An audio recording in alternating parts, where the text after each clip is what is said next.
welcome everyone. Welcome to today's session about the space economy, next wave of growth and opportunity. My name is Lucas Plenet. I'm a senior consultant at Nova Space, who is a consulting company specialized in the space industry.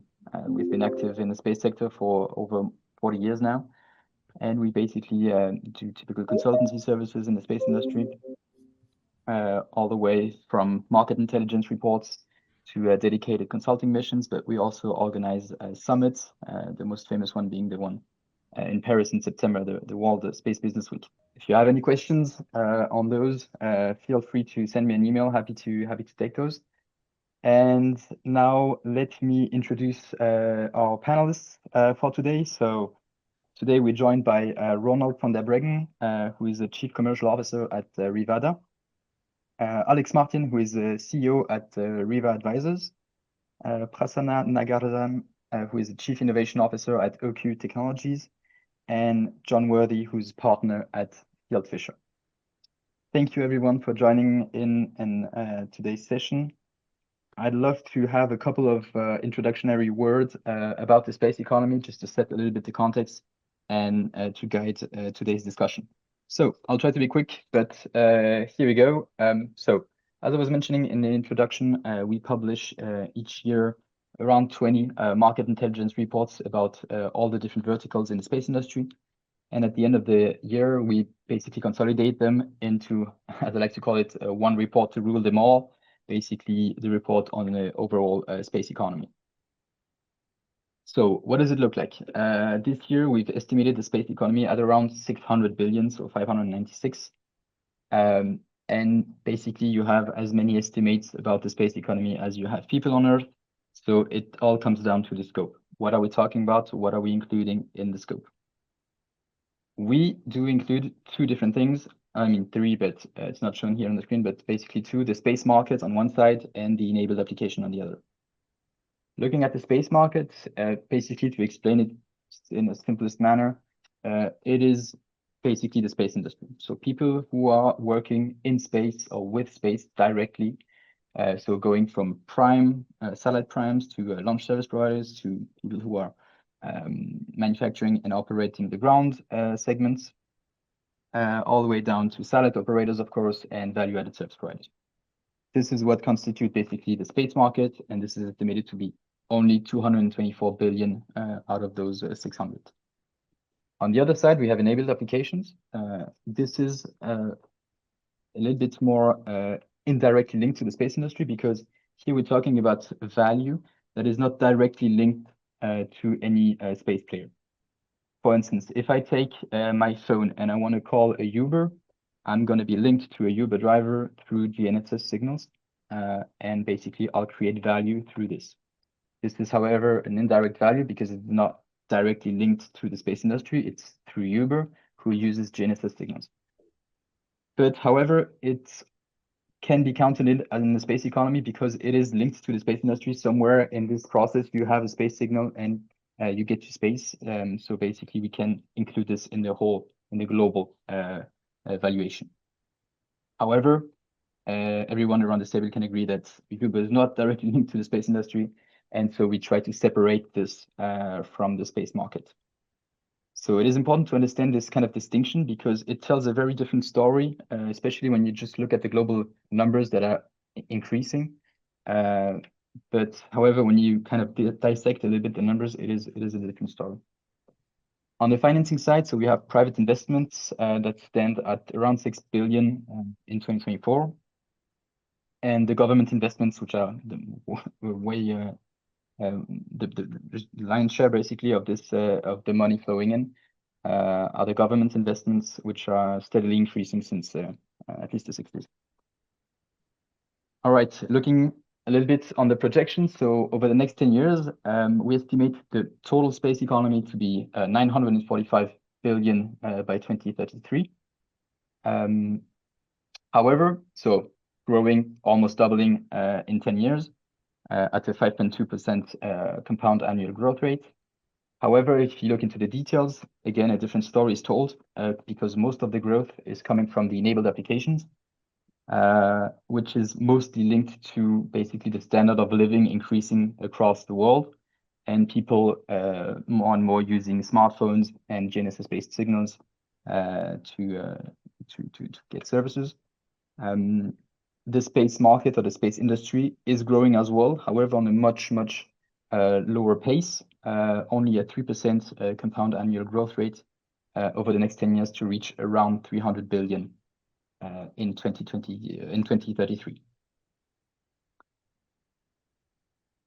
Couple of trends now before opening the floor to the discussion.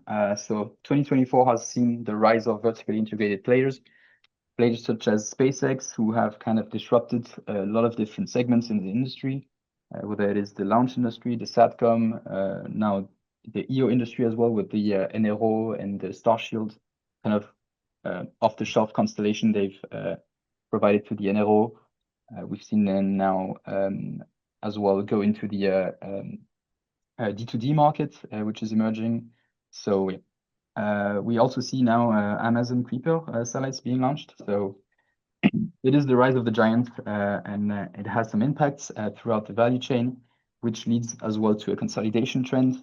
We've seen other players consolidate with key mergers such as SES Intelsat, and this has been already going for a couple of years now. But we also have talks about Airbus and Thales. So throughout the value chain, whether it is satellite operators, whether it is primes, we see consolidation happening. This consolidation would have happened with or without SpaceX, but SpaceX is kind of a little bit an accelerator of this trend.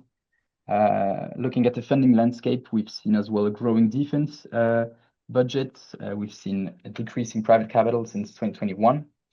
So 2021 has seen a peak in private capital because it has reached around $18 billion. But it also has to be kind of nuanced because there was this SPAC phenomenon, which raised a lot of capital for a couple of companies. And we also see emerging opportunities. So as I was saying, direct-to-device is a big topic right now. We might dive into this a little bit later on. We also have the lunar economy, the question mark around it, will it happen or not? We're seeing mixed signals right now for this to happen. And over the last couple of months, we see as well a US shift in priorities, focusing mostly on defense and exploration. So exciting topics. We'll dive into those right now. But before that, if you have any questions, I'm happy to take them. If you want, if you're interested in the Space Economy Report, please, you can scan the QR code on the right and go to our website. We also have a free extract for people who are interested. And otherwise, I'm happy to answer any of your questions. So with that, I will now turn myself to the panelists. I'd like to ask you over the 18 past months, what market trend, whether it is commercial, technological, or regulatory, do you guys think had the most impact on the space industry or on your business? Of course, I would just jump on this one, maybe just comment on the main regulatory trends that we've seen in the market. As you know, we're in the midst of, I would say, a transition from traditional licensing regimes and framework that were a bit, or I would say, too prescriptive and quite rigid, and sometimes becoming even outdated. This has prompted a shift amongst regulators towards a more, I would say, agile, or I would say versatile approach to allow new use cases, new technologies, new operators to bring innovation into the market. And what they've provided actually is a tool called the sandbox, regulatory sandboxes, that provides an environment to the operators to get a real life, I would say, test bed for the technologies to see if there's any interference, if that works with the incumbent services. And at the same time, that provides a framework for the regulators to kind of customize the market access conditions for the future commercial uses in those bands for those services. They can as well evaluate the technical and regulatory concerns that this might raise with the planned use in those bands. So we've seen a willingness from the operators to be more, I would say, open-minded and willing to accommodate new use cases, new technologies, and I'm very pleased to see this change amongst the regulators. It's not only in Europe, I mean, it's around the world. And interestingly enough, the trend started in the Middle East with CST in Saudi Arabia. We've seen as well some initiatives in Latin America, in the broader Americas, and as well in Europe. More recently, we've seen DICIT here in the UK with the Spectrum Sandbox for RPO mission and iOS mission, so for in-orbit servicing and rendezvous proximity. So quite a large topic, but we see definitely a willingness to kind of reshuffle the cards and allow new technologies in the market. So that's a very positive trend, I would say. Thanks, Alex. John, maybe? Yeah, I think from my point of view, consolidation has been a big theme. You've already mentioned, Lucas, a number of the big transactions that have been occupying people's attention over the last couple of years. I think that consolidation trend is particularly affecting the well-established players, but I think it also plays out in some of the new emerging businesses that are getting to the point of substantial scale and maybe looking at an exit.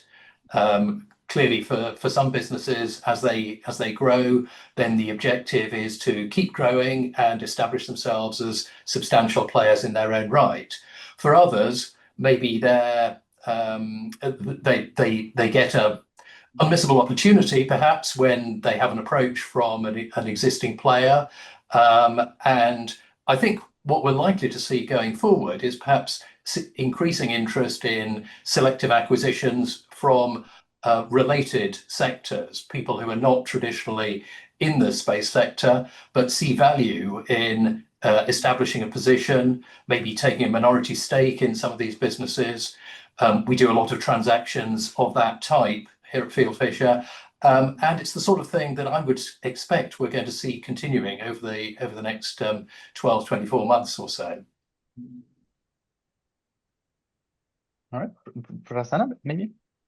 Sure. I think besides the fact that the regulatory aspects that Alexis highlighted have been truly encouraging, what we should also recognize is the current geopolitical shifts that's making the rest of the world realize that resilience is a hot topic, which means there is a keen interest in national levels and even European levels, subcontinental levels, to build in-house technologies, promote companies that come up with native technologies and encourage them. We already see that, and as you rightly highlighted, Lucas, this is one of the reasons why you see an uptrend in the defense budgets from different countries, and I think that's an evident fact for us. Yeah. Good thing. Yeah, Rob. Yeah, if I can chime in on that, I think Prasanna hit on the nail. I'm less impressed with all the consolidations that have been going on. I mean, they are going on, but typically it's a defensive move in my book, to protect what's there and try to do something with cost, allowing the margins to still be such that we can continue to, or the companies in play can continue to be successful at a time where, again, given what Prasanna said, all the geopolitical developments that we're seeing, the industry needs to be not necessarily at the offensive, but at least to be showing its best side in terms of innovation and doing things beyond what they've been doing today. So speaking from a comms point of view, because that's what we do here at Revada, I mean, it will not come as a surprise to anybody that this industry, ever since the turn of the century, has been focusing on giving people access to the internet and using satellites as a last mile type service. And we're now living in a day and age where satellites not only can do a lot more than just provide access to the internet, which, by the way, from a commercial point of view, leads for things to end up in a race to the bottom from a price point of view, which I think we all recognize. But also, both technically and commercially, comes with new opportunities. And that's certainly something that, for those that have been following Revada, we are banking on. We're living in a world where data sovereignty, security, the ability to run applications smoothly is more important than ever.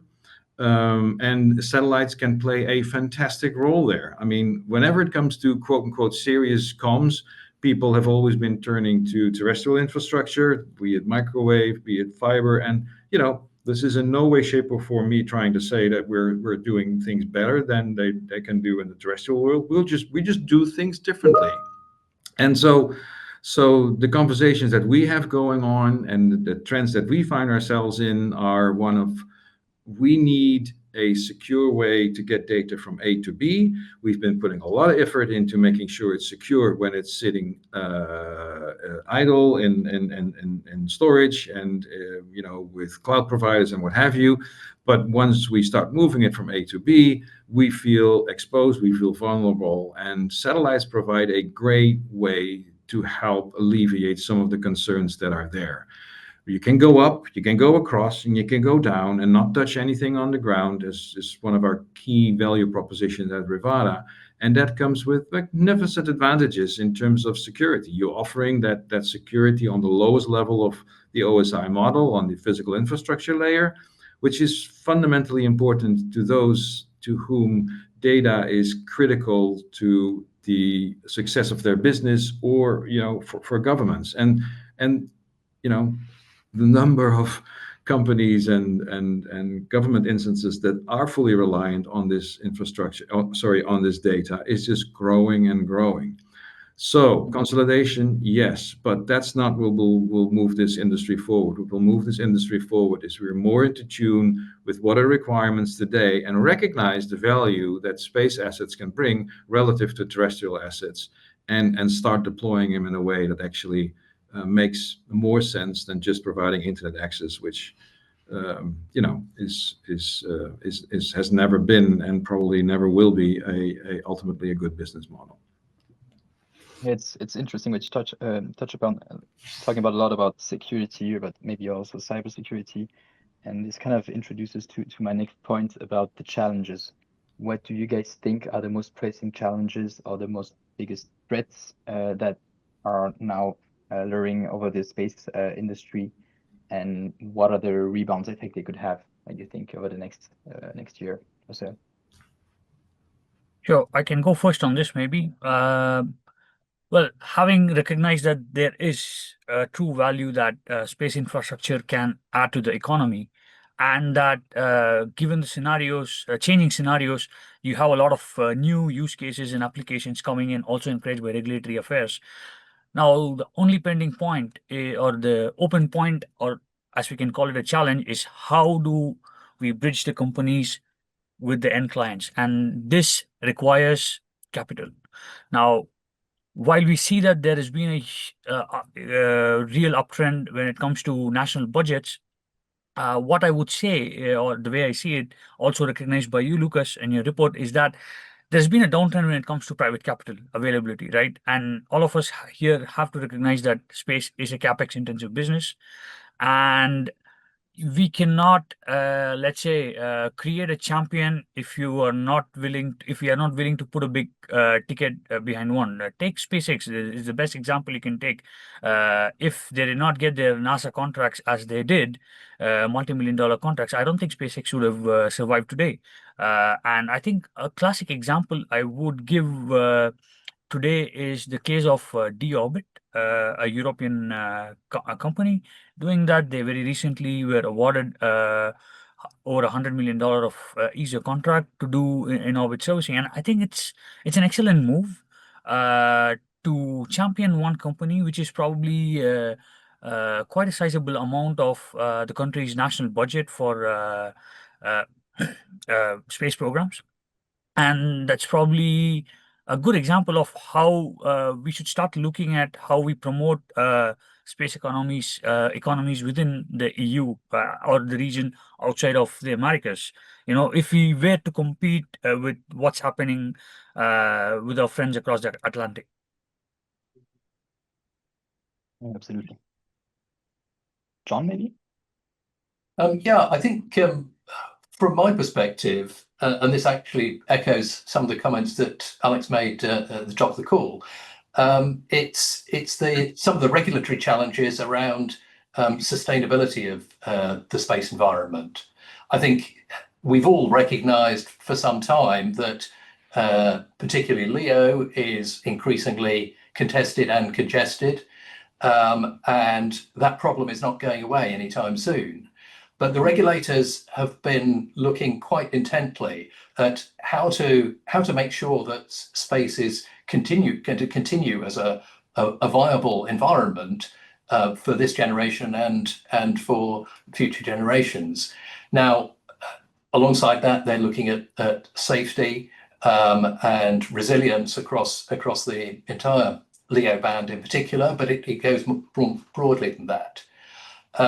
We've obviously seen a number of initiatives over recent years, particularly from UN COPUOS, to establish some voluntary standards that they would expect states and businesses to sign up to about how they engage with space use, and that's really helpful. I think there's a lot of consensus that this problem is a problem now and it needs to be addressed.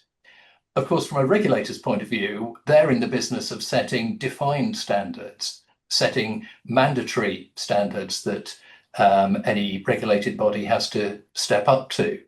Now, the two challenges here are for business, they need clarity and certainty, and that takes some time to establish in this sort of debated area. But they also need a rapid solution. They need clarity not in 10 years' time, they need clarity this year and next year. And I think what we're seeing is regulators finding it pretty tough to work out what sort of approach to apply in dealing with space sustainability, and also where to set the bar. And clearly, if you set the bar high, then that may be well achievable for established players, but actually really prohibitive for new entrants. So there isn't a magic bullet solution, but these are some of the challenges that businesses and regulators are facing. Yeah, absolutely. Thanks for that. Alex, maybe? Yeah, and I hear about congestion and regulation. That's actually the topics we see as well from the side. And I would say the challenges, it's three of them. There's the lack of spectrum, the lack of adequate licensing regime, and as well the big players. We've mentioned them. There's SpaceX and Kuiper, for example, setting unsustainable expectations from regulators. So on the lack of spectrum, of course, more players, bandwidth-hungry applications, so we need more spectrum. That's the way it is. We cannot defy the law of physics. You need more throughput, you need more spectrum. And there's actually the upcoming WRC, the World Radio Conference, organized by the ITU. This is to be held in 2027. 80% of the agenda items are satellite-related. It's never seen before. It's, I think, a great opportunity for all the players out there to get spectrum. There's an item to get more spectrum in the K-band, to get ESIMS mobility in the QV, to get small antennas in the KU. There's a lot of topics that could be of interest. I'm not even mentioning all the MSS agenda items under this conference. So there's definitely a lot, and there's something for everyone in terms of getting more spectrum for new and innovative applications. The second challenge is the licensing regime and the lack of viable and adequate licensing regime. We see there's still a lot of countries out there where satellite is subject to individual licensing. What it means is that the burden of getting the license is on the individuals, the users. You want to get your VSAT, you have to get the license yourself on your name, you have to pay the fees, and you're responsible for renewing the license in due time. Whereby I would say the ideal situation would be what we call the class license or blanket licensing, whereby the operator, the service provider, holds the license, and then the users, they can get the terminal installed, put on the roof, and then that's it. They don't have anything to do. We're seeing this in a few countries. Efforts are being made, but we still see a lot of countries where this individual licensing still in place and is quite burdensome for the whole satellite industry and the players. And the third one is as well on the regulation side. We've seen those countries being lobbied by the big ones with the deep pockets. They jump the big guns and they set some expectations in terms of mostly licensing fees. Regulations play a vital role in ensuring fair access, managing the resources, sovereign assets, the spectrum, and promoting public interest. But we still see some regulators, they see the licensing fees as some revenue generation tools, and this definitely doesn't play in favor of the whole satellite industry. Where we see, for example, licensing fees to the tune of a few $100,000, it's definitely something the big ones, the big corporates could afford, but for the small players and the new entrants, this is definitely something that's not sustainable and something that has to be addressed, I think, if we want space industry and satellite operators to have access to broader markets. Ronald, maybe? Yes, thank you. So threats, and I'm not going to comment on anything regulatory that is way above my pay grade, but it's very easy to understand that things have changed there, right? I mean, we had a 360-degree arc in the geo times, and that was 180 satellites with 2 degree spacing, maybe some co-location. So there's a couple of hundred, and now we're in the tens of thousands. So just, you know, that just blows the whole past out of the water into something completely new. And so my hat is off to those that are having to manage that. I got a lot of respect for that, and I appreciate the challenges. So what was said before is that we have a lack of capacity. We need more spectrum, and so that's something that I'd like to comment on. Listen. Let me give you so I think what it is about, and then I'll give you an example. What I think it's about is, sure, we need more capacity because sure, there's more data, and sure, we're getting more data dependent, so therefore, and so on. I get that.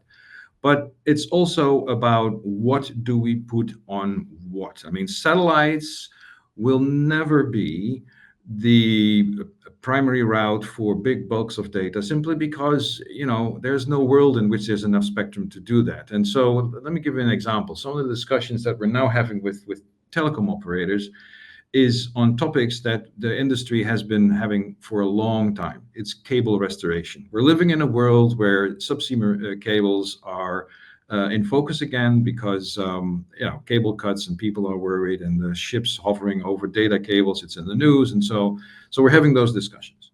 And so the typical going in position is, listen, if this cable breaks, then we need a backup solution, and what can you do for us? And that is basically a dead-end street discussion, simply because of the amount of data now being carried on these subsea cables is such that does not work. If you start calling a satellite operator because your cable is broken, now you got 2 companies completely stressed out. You yourself, who has seen a broken cable, and the satellite company who's scrambling for enough capacity to try and fix that. So that's something that we need to change in our discussions with our resellers and with our customers. It's not about fixing something that's broken in terms of subsea cables. It's about designing networks, and that's what we constantly do with our customers. You have a network that carries a lot of data. In any given situation, for any given network, for any given type of company, there is a percentage of capacity that is highly critical to the continuation of that business. It is not 100%. It is not 50. It is not 10. It's typically 5%, or maybe more, maybe a little less. But it is a significant subset of the amount of data that you carry as a network. So the conversations we're now having with the telcos about these cable restorations is not one of how fast can you help us when a cable break, but it's more about how can we be part of the overall network in such a way that we design the network to be able to carry the most critical data on, in this case, our infrastructure, which we portray and is being recognized as survivable capacities. Capacity will always stay on, not just in case of a cable break, or God forbid, big parts of the internet all of a sudden become not usable. And so it's not about replacing that capacity once it's not there anymore, but it is if certain portions of the network fall away, there is a survivable portion that can continue and will allow you to carry the most critical data. So from a consumer point of view, you may end up in a situation where you cannot upload your Instagram videos anymore, but you can still continue to do your online banking. And this is the discussion that as an industry, I think we need to have more. It's not about just simply saying we need more capacity because we need to carry more data. Those are discussions you would have if you continue to be in that model of being a last mile type of solution, like Starlink to a certain degree still is, because then you need more places and more bandwidth. But once you get into the networking infrastructure of corporates and governments and get into the compartmentalization of that traffic in terms of priority, urgency, and survivability, then I think is when you have the right discussions. And these are trends that I think we need to recognize as an industry, that we need to have conversations about with our customers. And there's technologies today, SD-WAN, and a lot more that can help us play that role in that overall network discussion that we need to have more and more, as opposed to we're satellite, that is terrestrial, you use terrestrial for this and satellite for something else, and then let's see if we can make it interoperable and all of that. No, it's about a complete network design of which satellite will have to be more and more an integral part. Sorry for the long-winded story, but I just trigger on the ever lasting question: we need more and more capacity. Yes, we do, but we also need to be smart about it. Okay, thanks. It's super interesting. So Prasanna was talking about supporting basically the champions. Alex and John talking about easing the regulations and kind of helping all of that. Ronald touched upon about this whole capacity and the run towards even more capacity. Coming back to you, Prasanna, you were talking a little bit about SpaceX and how much money they received. So I had the pleasure of just publishing a report on SpaceX. So I have the numbers quite in mind. It's around 19 billion, between 17 and 19 billion, depends on what you account, of public support that they've received over the years, and around 9-ish billion coming from private capital. So yeah, it is a substantial amount.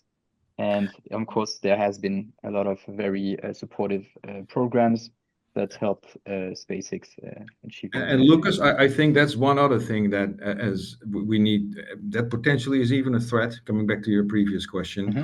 We need to run profitable business models. If we're dependent on $90 billion of funding from the government to run a viable business, then something is wrong with the business model. Now, SpaceX is fantastically successful in its rollout. I am not privy to all the accounting that's going on there to see how much is then ending up at the bottom line. But come on, guys, we're Comsatcom, we're commercial satellite operators. We need to run profitable business models. So that's another threat we need to tackle. Absolutely. Yeah. All right, looking at the questions from the chat as well, but also looking at my questions. I think here we have a question from Bruce, but it also kind of links one of my following questions. So in your view, which emerging markets or application within the space economy are showing the greatest potential? And Bruce is asking us, if you had $1 billion to invest, where would you go? So that's a tricky one. Who's ready to jump in? Well, I got plenty of time. Let somebody else speak first, because I've already done a lot of talking. So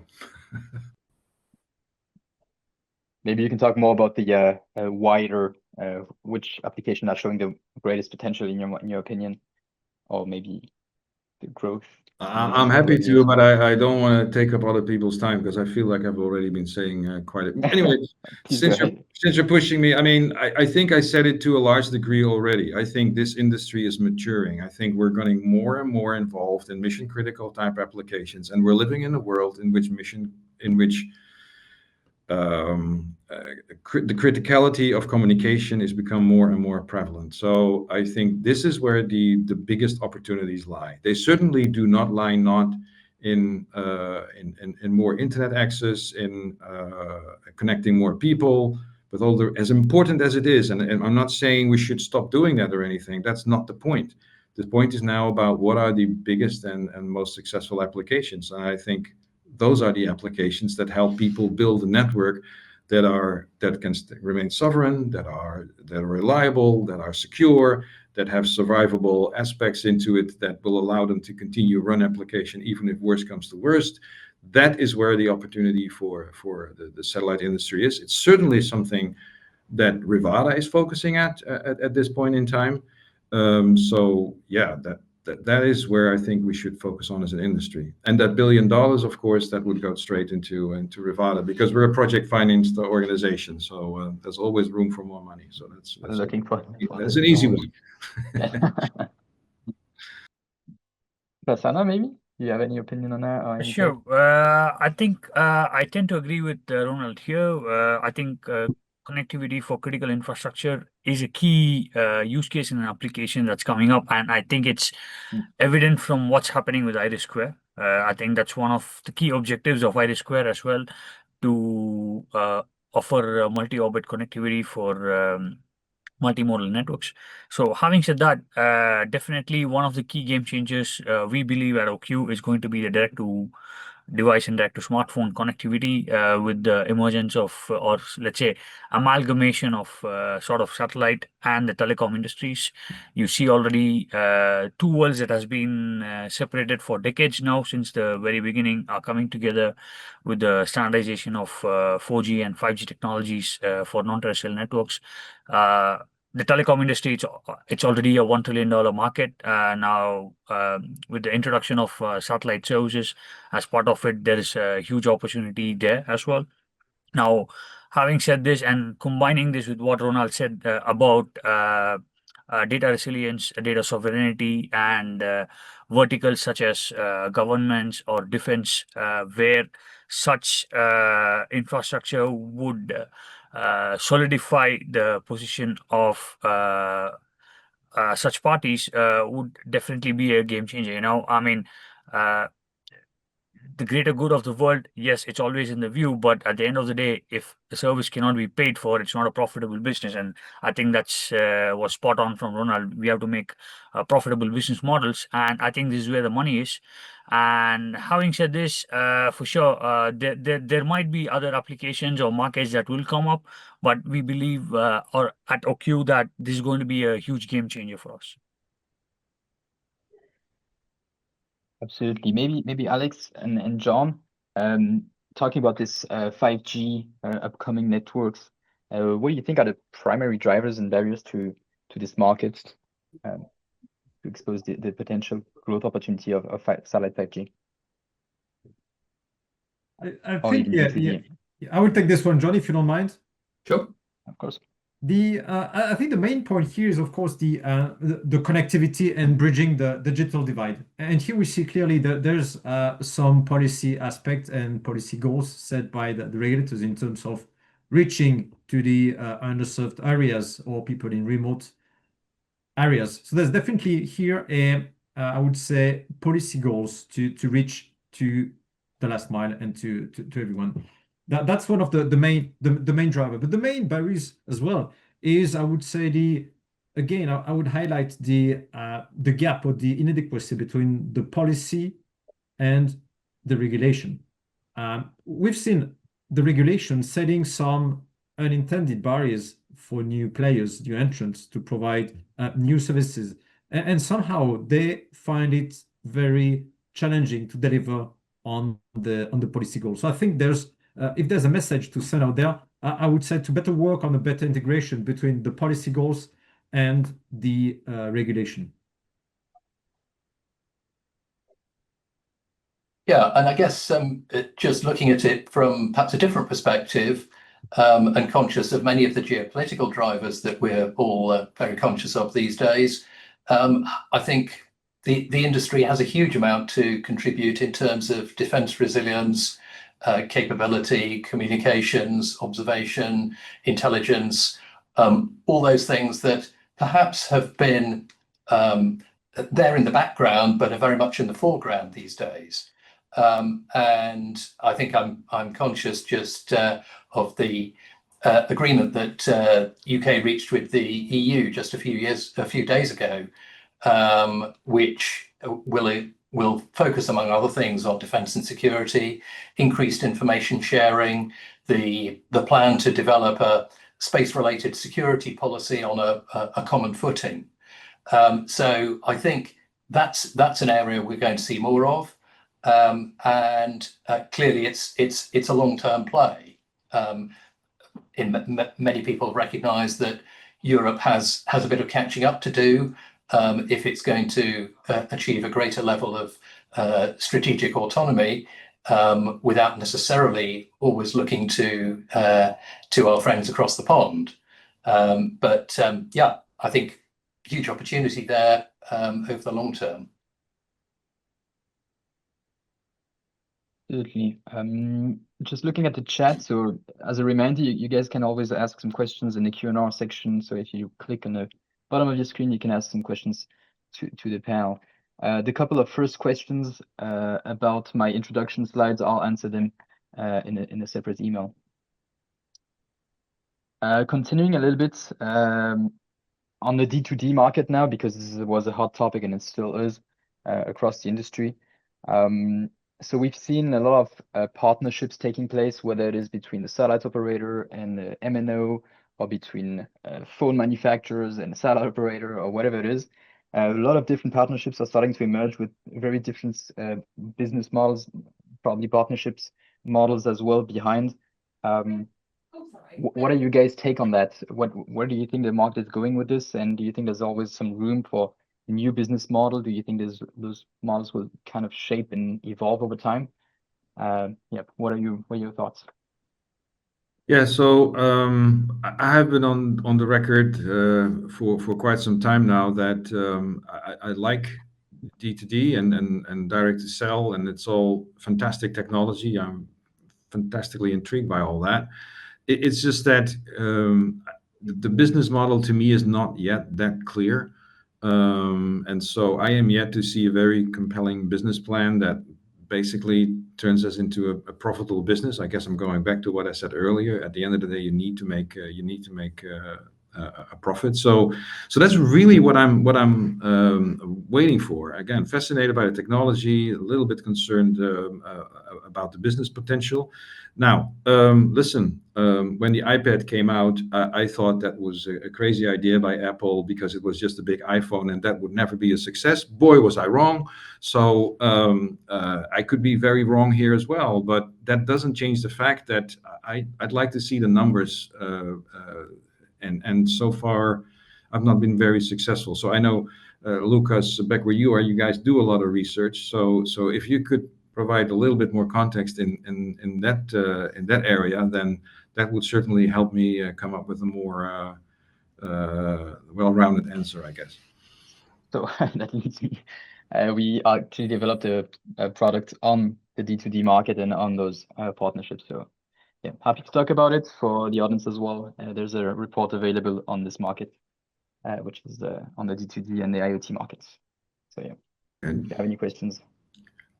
Can you give me a hint as to what the outcome of this is there? I don't have the numbers on top of my head, to be frank. Unfortunately, I wasn't part of developing this, but I can definitely come back to you with a few KPIs if that's interesting for you. Okay, thanks. Anyone else wants to jump in? Yeah, just a couple of thoughts from me, actually. I mean, absolutely agree with Ronald. Any collaboration, any partnering deal has to be backed by an appropriate business case and a business case that works on both sides. There's no good having a win-lose scenario because actually everything's going to fall apart sooner or later. And one of the things that we see in the successful partnering and collaboration deals that we're supporting, whether that's smaller and mid-sized players getting together to establish scale and maybe produce specialist applications, niche solutions, or whether it's among some of the larger established operators, that they also have to work very carefully at picking the right contract solution. For some, that'll be a formal joint venture company, and there'll be a variety of sort of structural and tax and corporate issues there. For others, actually, it can be a much more informal contract-based solution, commercial collaboration, maybe a degree of flexibility, which can be very important when it comes to responding to a nascent market such as this. But the key, in addition to having a win-win solution on the business model, is more broadly to look at picking the right partners, making sure that everybody's interests and objectives are suitably aligned, and aligned over probably a good number of years. It's good to have an alignment going in, but actually, if in 6-12 months' time you can see that one party's interests are just going to be diverted into a different part of their business, a different part of the ecosystem, then it's really not going to be a successful collaboration. So a few tips there from what we see in successful collaborations. And as well here on this topic, I would mention the regulatory aspects. What we see for those nascent applications, nascent markets, new entrants, is that they don't have the I would say end-to-end value chain. It's a matter of getting the right building blocks together. It's making a jigsaw basically out of all those pieces. You see, for example, AST, they've got a great satellite. They provide signal from the satellite. From a technological perspective, it's great. But they want to provide service to the end users. And who's got the relationship? It's T-Mobile, the MNOs. And they cannot get away with this. If AST wants to provide the service they intend to provide from day one, they need this partner. And it's the same with many of the new entrants. If they want to provide service, they need to partner with the right partner in the region to get access to the end users. We see pretty much the way it is, there's one block on the end user side and one block on the infrastructure. And to make the whole system work end to end, they need to cooperate together. And of course, it's all about finding the right partner in the right market, as John highlighted.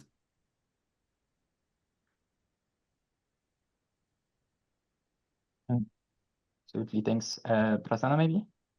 Sure. I think, well, we are a new entrant ourselves, so I believe our comments would be valid here.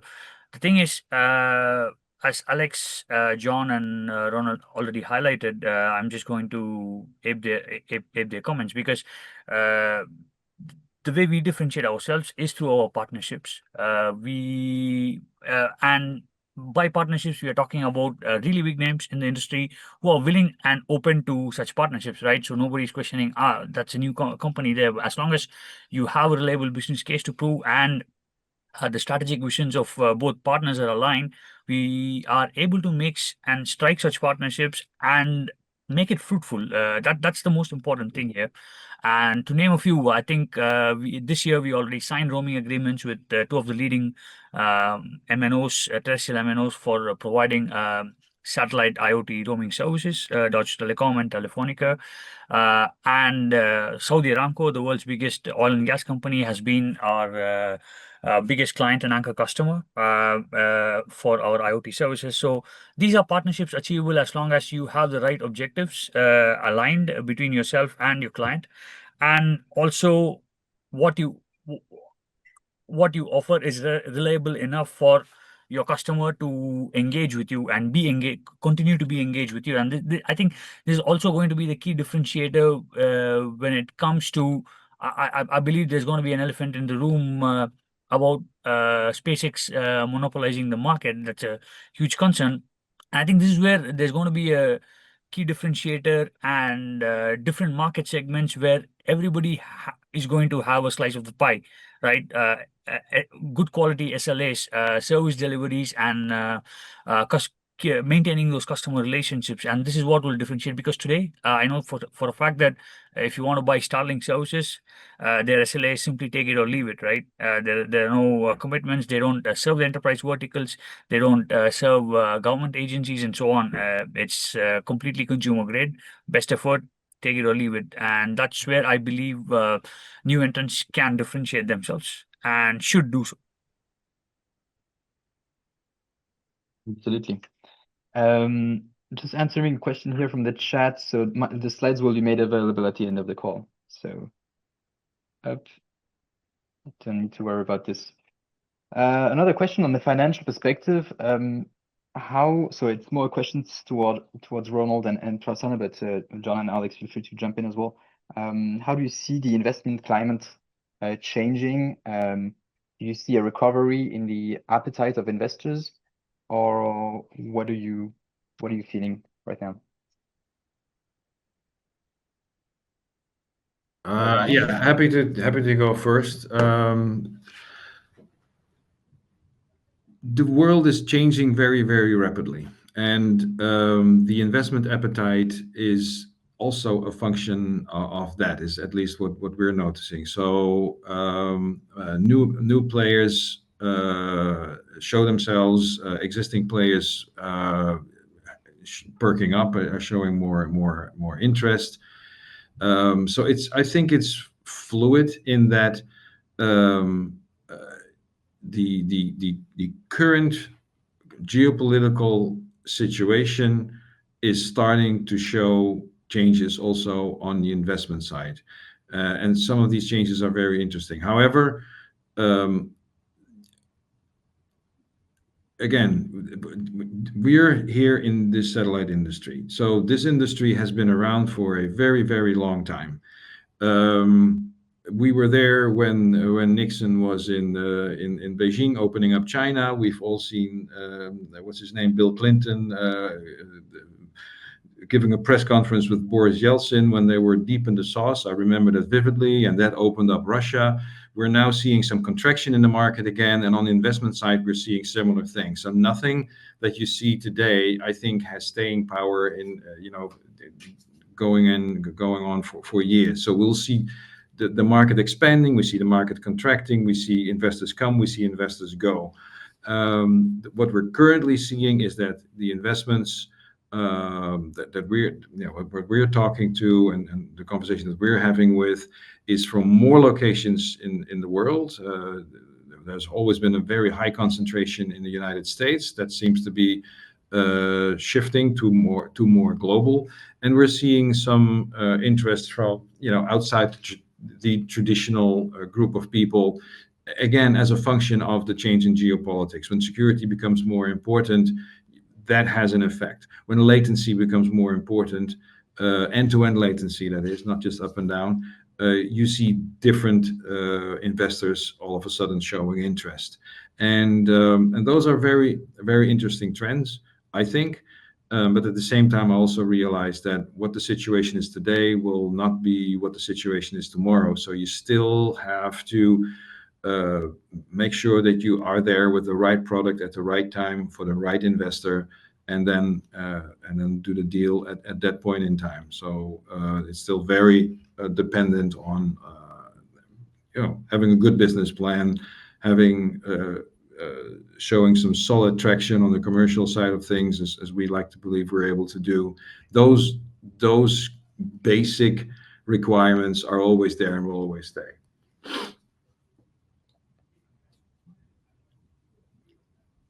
Yes, I think just to add to that, absolutely endorse what Ronald said. And I think one of the things that we see as we focus very much on the legal and regulatory aspects of these deals is, yes, sound business models, strong customer demand, absolutely critical. Also making sure that the business is investment ready, and that means that they have all the sort of core commercial and corporate documentation in good shape. They have a strong IPR portfolio. They know where the value of the business is. they understand the economics, the sort of the demand piece from their customers, and in some respects, I think it's still true that the well-crafted businesses, those with a solid foundations, will get funding. But I think it's absolutely true right now that it's likely to take longer than it did 12, 24 months ago. And so for any space business that's looking to get funding, then you need to plan for a suitable runway to carry you through the next phase, through to whatever it is, an A round, a B round, or beyond. Yeah, that's an excellent point.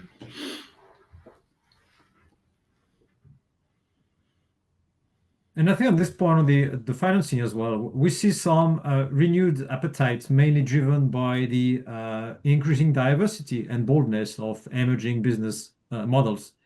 What was speculative just a few years ago is now drawing some serious interest, like areas like in-orbit servicing, in-orbit manufacturing, space tourism, lunar infrastructure. There's a lot of these new applications driving interest from the investors.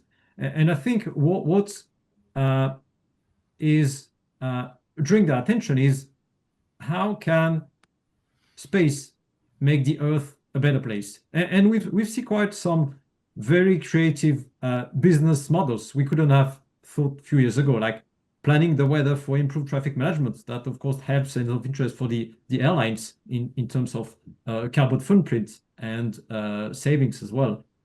Real-time Earth observation, climate monitoring for agriculture or insurance purposes.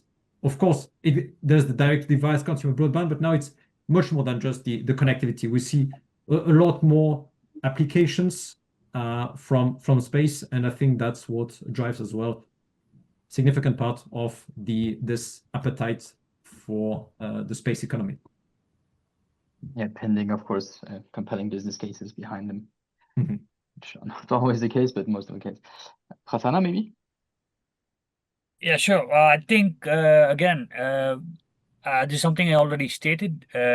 We believe, okay, there's two ways of looking at it. One, do we go as a project-based company, or are we talking about a service-based space economy, right? So if it's a project-based company, right, so we focus mostly on projects and contracts from the government, from defense, from institutions. I mean, that's one way of looking at it, where there is money.